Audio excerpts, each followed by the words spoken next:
あ今日はありがとうございました。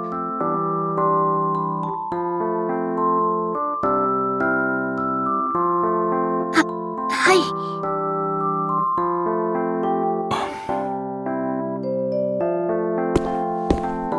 ちょっと。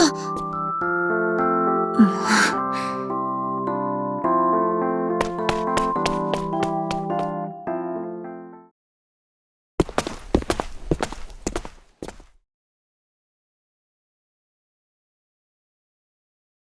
何これ、気まず。っていうか、課外授業とはいえ、個展を手伝った娘に何かないの？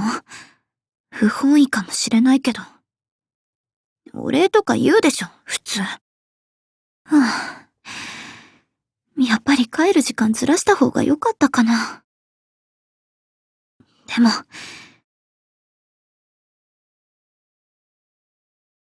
あの、さ、ん聞きたいことがあるの。なんだ。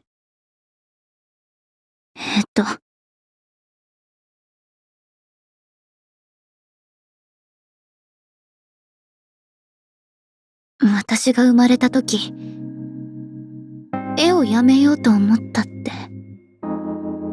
本当？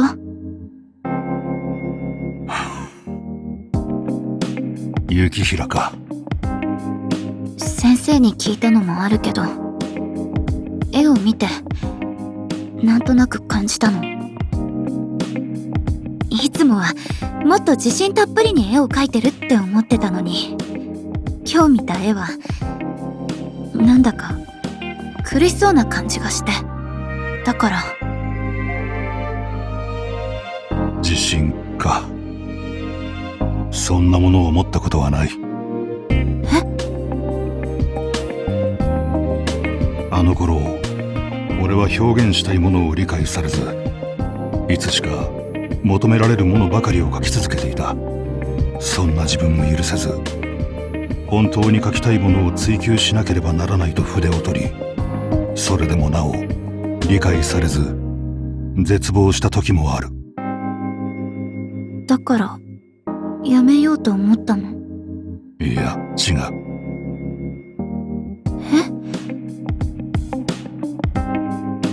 俺はあの時、画家ではなく、一人の人間として生きようと思っていた。一人の人間として。ああ。あの頃の俺は、画家としても男としても何も成し得ていなかった。宙に浮いたままくすぶり続けている。どうしようもない男だった。だが、そんな時に、お前が生まれた。それまでは、ずっと暗闇の中にいた感覚があった。だが、この手にお前を抱いた時、目の前が光で滲んだ気がした。本当に守らなければならないものがある。そう感じた。何も生み出せないのであれば、成し得ないのであれば、一人の人間としてこの命を守っていこうと思ったんだ。だから最後に一枚だけ描きたいものを描いて、画家人生を終わりにしようと決めた。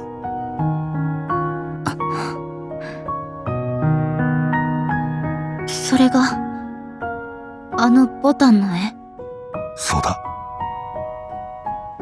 今も覚えている。お前が生まれた日の夜、病院からの帰り道であの花を見た。暗がりの中で小さく咲いているあの花が、さっきまで腕の中にいた赤ん坊のように見えた。暗く寂しい画家人生を照らす小さな光。それが俺の最後にふさわしい絵かもしれない。そう思って俺のすべてをその絵に乗せた。そうだったんだ。だが描き終えた後、その絵を見て筆を折ることはできないと思った。その絵はまさしく俺の全てだった。絵を描く苦悩も喜びも愛しさも全てがその絵に込められていた。なぜ絵を捨てるなんて考えていたのだろう。捨てることなどできるわけがないというのに。その時ようやく気づいたんだ。俺は逃げることができない。絵のない人生を歩むことができないのだと。絵のない人生。ああ、そう分かってから嘘のように迷いが晴れた。絵を描かないならば俺は生きることはできない。そして守りたいものを守ることもできない。離れられないのなら抱えて生きるしかない。そう考えたら覚悟が決まった。覚悟が。もし絵から離れたら私はどうなんだろう。ショッピングして自撮りしておしゃべりしてなんとなくゆるくて楽しい時間を過ごして簡単なイラストくらいは描くかもな。でもそんな人生を生きられるの？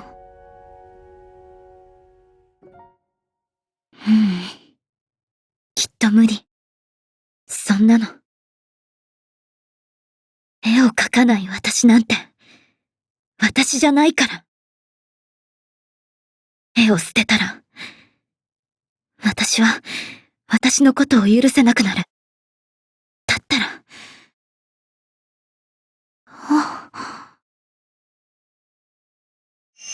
なぜ絵を捨てるなんて考えていたのだろう。捨てることなどできるわけがないというのに。そっか。私もそうなんだ。悩んでも苦しんでもきっと絵から離れられない。覚悟か。ありがとう。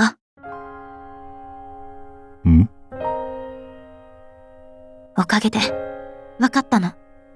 私がこれからどう生きていきたいのかが。どう生きていきたいか。私はやっぱり絵を描き続けたい。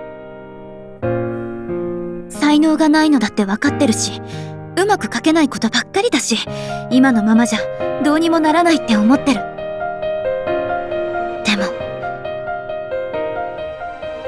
絵を描いてない私なんて想像できないから。描いて描いて描き続けて、それで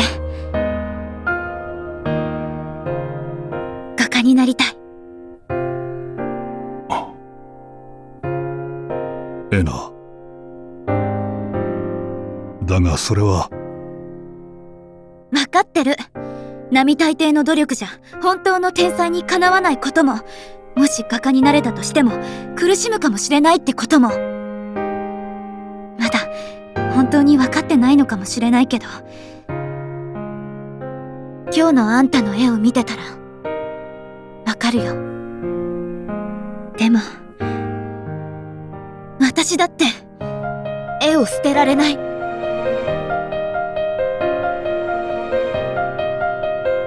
あんたの子供だからなのか、ずっと絵がそばにあったからなのか、もうわからないけど、でも絵から離れられないの。だからこれくらいは認めてよ。自分の責任は自分で取るから。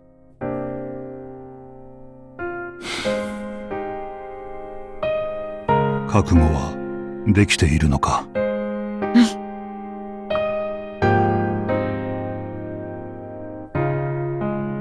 好きにしろ。